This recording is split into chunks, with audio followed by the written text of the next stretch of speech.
January 4, 1943. Camp Clarinda, Iowa. ****. The snow falls in thick, silent curtains across the prairie. A young German soldier, Gefreiter Klaus Brenner, 23 years old, captured 3 weeks prior in the sands of Tunisia, stands behind barbed wire, watching American farmland stretch endlessly toward a horizon he cannot comprehend. His breath mists in the cold. His boots, the same ones that marched through Poland, through France, through the burning villages of the Eastern Front, now press into Iowa soil. He smells wood smoke from the camp kitchens. He hears laughter, American guards playing cards in their heated barracks. And he realizes, with a confusion that borders on terror, that he is not afraid. This should not be possible. For 4 years, the Reich had trained him to expect brutality from his enemies. The Untermenschen, the subhuman Americans, mongrels of a weak democracy, ruled by Jews and capitalists, incapable of discipline, destined to collapse under the weight of their own decadence. He had been told they would torture prisoners, that they would starve them. That capture meant death, or worse. But this morning, Klaus Brenner ate eggs. Real eggs. 2 of them, fried in butter, served on a metal tray alongside toast and coffee that was not made from acorns. He ate until his stomach ached, not from hunger, but from fullness, a sensation he had almost forgotten. And when the American sergeant with the kind eyes and the broken German asked if he wanted more, Klaus had not known how to answer. Across the Atlantic, in the winter of 1943, the machinery of the Third Reich is beginning its long, grinding collapse. The Eastern Front is a frozen hell. Stalingrad has fallen. The Wehrmacht is retreating through mud and blood and the skeletal remains of villages they once thought conquered. In North Africa, Rommel's Afrika Korps is being pushed into the sea by British and American forces who refuse to break, refuse to surrender, refuse to conform to the myth of Aryan invincibility. And in the prisoner-of-war camps scattered across the American heartland, places with names like Camp Clarinda, Camp Herne, Camp Alva, Camp Ruston, something is happening that the architects of Nazi ideology never anticipated. German soldiers are being treated like human beings. This is not a story of forgiveness. It is not a tale of redemption, nor a naive celebration of American virtue. It is, instead, a historical record of cognitive dissonance on a mass scale, a psychological rupture so profound that it would alter the trajectories of thousands of lives and expose the fragility of totalitarian belief when confronted with the mundane reality of kindness. By the end of 1945, the United States held approximately 425,000 German prisoners of war on American soil. They were housed in over 700 camps, from Texas to Montana, from Georgia to Washington state. They worked on farms, in factories, in forests. They were paid 80 cents a day, the same wage as American servicemen, in scrip that could be spent at camp canteens stocked with cigarettes, candy, and soap. They received medical care indistinguishable from that given to American soldiers. They were fed according to the Geneva Convention standards, 2,800 calories per day for non-working prisoners, 4,000 for those engaged in labor, rations that often exceeded what German civilians were receiving in the bombed-out cities of the Reich. And they were treated, within the constraints of barbed wire and guard towers, with a respect that many had never experienced even in their own army. Klaus Brenner had joined the Wehrmacht in 1939, 17 years old, intoxicated by parades and promises. He had believed, with the fervor of youth and indoctrination, that Germany was reclaiming its destiny. He had marched into Poland with songs on his lips. He had seen Warsaw burn and felt pride. He had learned to hate efficiently. Jews, Slavs, communists, all the enemies that propaganda had painted in lurid colors of subhumanity. And when the war turned, when the victories stopped coming, when the rations grew thin and the cold grew deep, he had believed that the Americans, if they captured him, would repay every cruelty he had witnessed, every atrocity he had pretended not to see. But in Camp Clarinda, Iowa, in January 1943, Klaus Brenner is given a blanket. 3 blankets, in fact, wool and thick, because the barracks are drafty and the American commandant does not want prisoners to freeze. He is given soap, real soap that lathers, not the gritty ersatz blocks of rendered fat he had used in Africa. He is given access to a library. Books in German, books in English, newspapers weeks old but still newspapers, windows into a world beyond the wire. He is allowed to write letters home, censored but delivered, 1 per week, a lifeline to a mother in Hamburg who believes her son is dead. He does not understand. The psychological preparation for capture had been thorough. Every German soldier carried within him a calculus of fear. Better to die than be taken by the Soviets, who would work you to death in Siberian camps. Better the British or Americans than the Soviets, but even then, expect harshness, expect deprivation. The Nazi regime had spent years constructing an ideological framework in which the enemy was not merely opposed but ontologically inferior. Weak, effeminate, incapable of the discipline and sacrifice that defined the German soldier. To be captured by such an enemy was humiliation. To be treated well by them was incomprehensible. The records are meticulous. The U.S. War Department, aware that treatment of German POWs would set the standard for how American prisoners were treated abroad, enforced the Geneva Convention with bureaucratic precision. Inspection reports from 1943 and 1944 detail camp conditions with almost obsessive thoroughness. The caloric content of meals, the temperature of barracks, the frequency of medical examinations, the hours of work and rest. These were not acts of charity. They were strategic calculations, pragmatic and cold. But to the prisoners, the effect was indistinguishable from mercy. Lieutenant Helmut Fischer, captured at Kasserine Pass in February 1943, wrote in a diary later seized and archived by military intelligence. We are given meat every day. Meat. I have not seen such food since before the war. The guards do not beat us. They joke with us. One of them, a farm boy from Nebraska, shares cigarettes and asks about my family. I do not know what to think. Is this a trap? Are they trying to weaken our resolve? But if so, why do they also give us medical care for our wounds? Why do they allow us to organize football matches? Why do they let us sing our songs without punishment? The ideological armor begins to crack. It does not happen overnight. It does not happen uniformly. There are prisoners who cling to Nazi ideology with the desperation of drowning men, who organize Hitler-Jugend groups within the camps, who intimidate and sometimes murder those they deem traitors. Camp Tonkawa in Oklahoma witnessed the beating death of Gefreiter Johannes Kunz in November 1943, killed by fellow prisoners who suspected him of collaboration. The FBI investigated. 7 German POWs were tried, convicted, and executed by the United States government for crimes committed against another German soldier on American soil. The irony was lost on no one. But for many, perhaps most, the experience of captivity in America becomes a slow, grinding confrontation with everything they had been taught to believe. The symbolic object, the thread that runs through 1,000 testimonies and memoirs and oral histories, is simple and mundane: white bread. In Nazi Germany, by 1943, bread is rationed at 225 grams per day, less than half a pound, and even that is often adulterated with sawdust and potato flour. It is heavy, dark, sour. It sits in the stomach like a stone. It is the taste of scarcity, of a nation consuming itself. In the POW camps of America, white bread is served at every meal.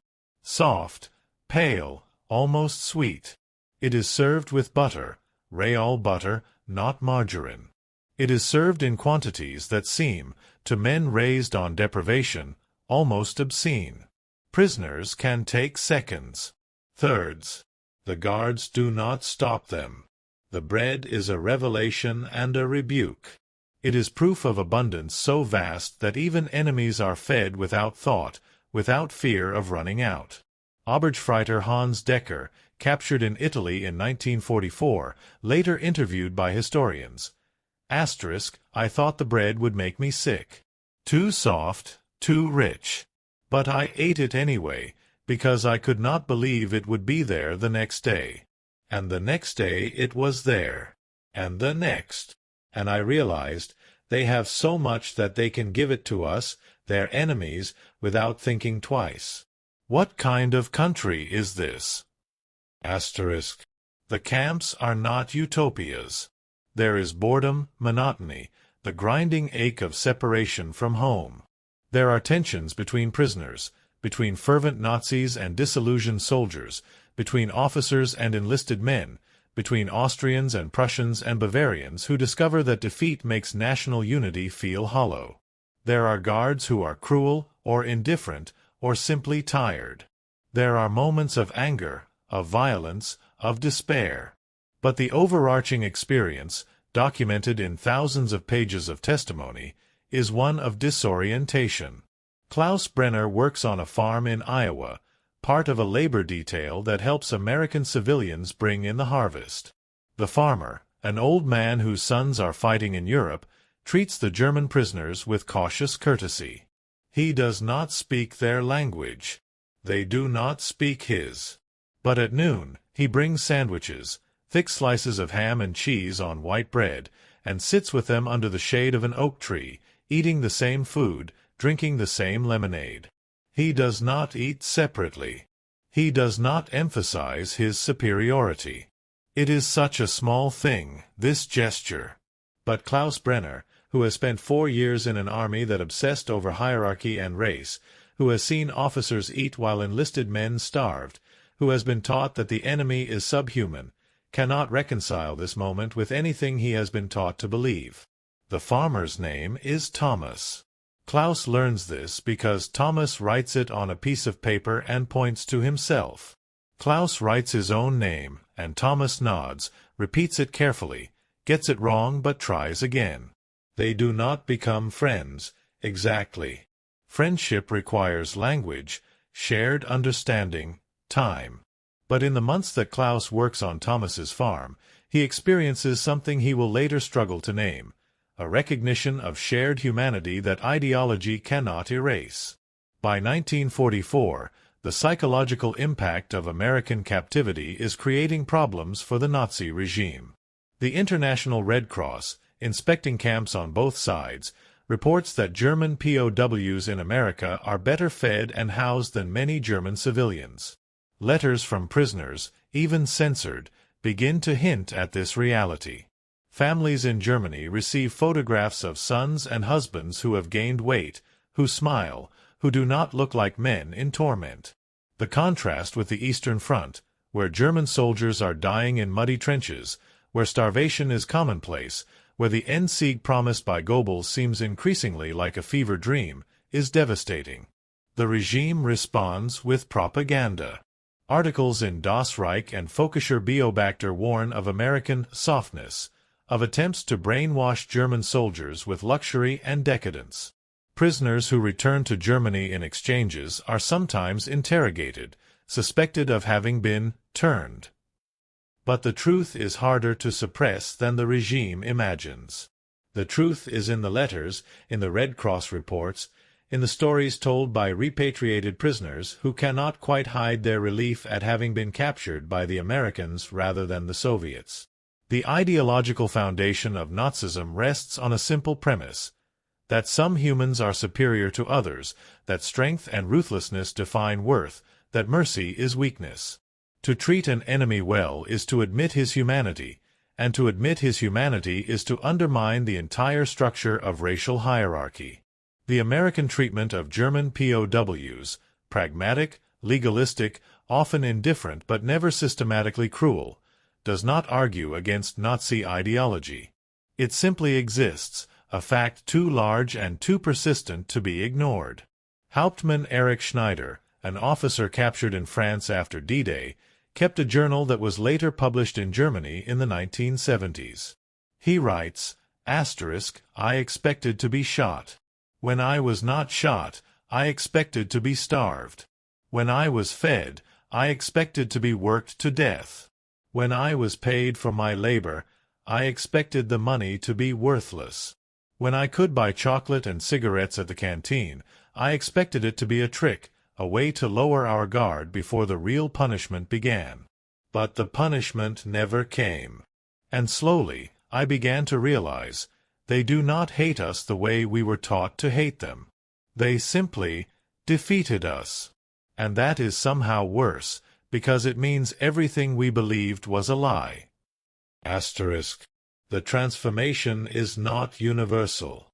There are prisoners who leave American camps in 1946, repatriated to a shattered Germany, who remain committed to Nazi ideology, who blame the defeat on betrayal or bad luck rather than the inherent contradictions of fascism. But there are others, thousands of others, who return to Germany and refuse to speak of the camps, not because the experience was traumatic, but because it was not traumatic in the ways they had been taught to expect. They return with memories of white bread and baseball games, of American guards who showed them photographs of their own families, of farmers who shared meals, of a country so wealthy that even its enemies ate well. Klaus Brenner returns to Hamburg in early 1946. The city is rubble. His mother survived the firebombing, but their apartment is gone. She lives with neighbors in a basement, subsisting on rations of 1,200 calories a day, less than half what Klaus received as a prisoner. He does not tell her about the eggs, the bread, the blankets. He does not tell her that he gained weight in captivity, that his teeth were fixed by an American dentist, that he learned rudimentary English by reading American comic books in the camp library. He does not tell her that he is ashamed, not of having been captured, but of having believed. The recurring symbol, the white bread, appears one last time in his story. In 1948, during the Berlin airlift, American planes dropped food to the blockaded city. Klaus, working as a laborer in the reconstruction effort, receives a ration package. Inside, white bread, flour, dried milk. The same bread he ate in Iowa. He holds it in his hands and weeps, though he could not explain, if asked, whether the tears are from gratitude or grief or the unbearable weight of irony. The American treatment of German POWs was not an act of altruism. It was a calculated policy, designed to protect American prisoners abroad by demonstrating adherence to international law. It was also an expression of American abundance, a nation so wealthy, so productive, that it could afford to feed and house its enemies without strain. The prisoners were not guests. They were not friends. They were, legally and practically, commodities, labor to replace the American men fighting overseas, diplomatic leverage to ensure reciprocal treatment, symbols of victory to be displayed and managed. But intentions do not control outcomes. And the outcome, recorded in memoirs and oral histories and academic studies, is that many German soldiers experienced American captivity as a revelation, not of American virtue, but of Nazi lies. They had been told that democracy was weak, that abundance was a myth, that the Herrenvolk alone possessed the discipline to build a lasting civilization. And then they had been captured and fed, and treated with a casual respect that their own army had rarely shown them, and the cognitive dissonance was unbearable. Gefreiter Wilhelm Braun, captured at the Battle of the Bulge, interviewed in 1985, "I was more afraid of my own officers than I ever was of the Americans. In the Wehrmacht, an officer could have you shot for cowardice, for hesitation, for any reason or no reason. In the American camps, the guards followed rules. They were not always kind, but they were predictable. You knew what would happen if you broke a rule, and you knew what would not happen. That alone, just that, was a kind of freedom I had never known." The irony cuts deeper still. Many of the German POWs held in America had participated in, or been complicit in atrocities. They had fought in Poland, in the Soviet Union, in occupied France. They had witnessed, if not directly committed, the crimes of a genocidal regime.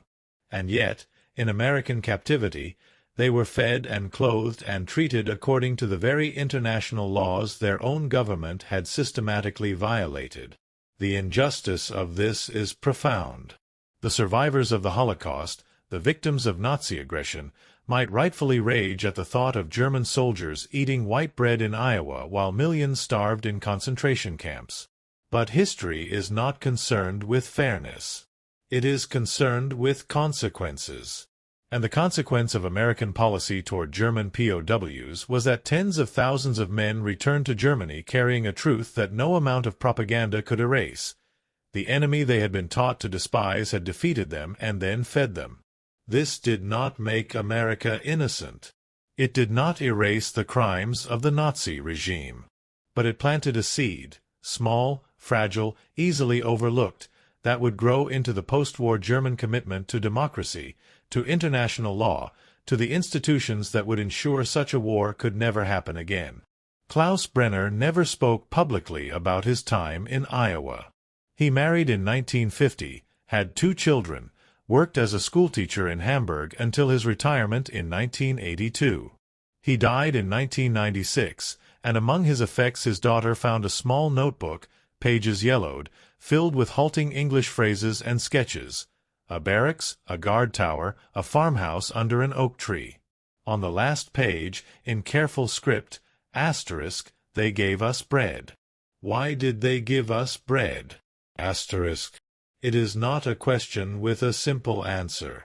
It is, perhaps, the question that defines the difference between totalitarianism and democracy. Not that democracies are always just, but that they are capable, however imperfectly, of recognizing the humanity of the enemy. This recognition is not moral superiority. It is structural. A society built on law rather than the whim of a dictator must treat prisoners according to law. A society built on abundance rather than conquest must feed them. A society built on the premise that all humans possess inherent worth cannot, without undermining its own foundations, systematically dehumanize those it defeats. The German soldiers who returned from American captivity did not all become Democrats. Many remained silent, traumatized by the war in ways that kindness could not heal. Some carried guilt, unspoken and corrosive, for what they had done or failed to prevent. But they also carried a memory that could not be reconciled with the ideology that had sent them to war, the memory of being treated like humans by a nation they had been taught to see as less than human. This is the epilogue history writes in the margins of grand narratives. The camps are gone now, the barracks torn down or repurposed, the barbed wire rusted into soil. The prisoners are dead or dying, their testimonies archived in universities and museums, read by scholars and students who cannot quite imagine a world in which such a war was possible. But the truth remains, encoded in letters and diaries and fading photographs, that in the vast machinery of the Second World War, in the midst of industrial slaughter and ideological fanaticism, there existed spaces where the logic of hatred failed, where the simple provision of food and shelter became a weapon more devastating than any bomb. White bread. Soft, pale, almost sweet. Served on metal trays in barracks across the American heartland. A symbol of abundance, of laws followed, of a victory so complete that even the defeated could not deny it. Not because the victors were saints, but because they were, in the end, exactly what they claimed to be, a nation that believed, however imperfectly, in the rule of law and the possibility that even enemies might be redeemed. Klaus Brenner stood in the snow in Iowa and could not understand why he was not afraid. 70 years later, we understand. He was confronting the collapse of a lie he had built his life upon. The kindness was not the point. The point was that the kindness was possible, casual, unremarkable to those who offered it.